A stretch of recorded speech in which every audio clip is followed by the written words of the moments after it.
दरियाए रावी में निचले दर्जे की सैलाबी सूरत हाल बरकरार है। पानी के बहाव में इजाफा रिकॉर्ड किया गया है और काड़ा के दरियाई इलाकों में 4 मकामात पर फ्लड मॉनिटरिंग कैंप्स कायम किए गए हैं।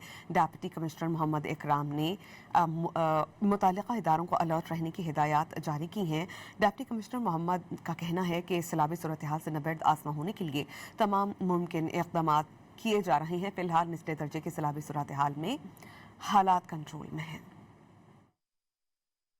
दरियाए रावी में निचले दर्जे की सैलाबी सूरत हाल बरकरार है। पानी के बहाव में इजाफा रिकॉर्ड किया गया है और काड़ा के दरियाई इलाकों में 4 मकामात पर फ्लड मॉनिटरिंग कैंप्स कायम किए गए हैं। डिप्टी कमिश्नर मोहम्मद इकराम ने मुताल्लिका इदारों को अलर्ट रहने की हिदायत जारी की हैं। डिप्टी कमिश्नर मोहम्मद का कहना है कि सैलाबी सूरत हाल से नबर्द आसमा होने के लिए तमाम मुमकिन इक़दाम किए जा रहे हैं। फिलहाल निचले दर्जे की सैलाबी सूरत हाल में हालात कंट्रोल में हैं।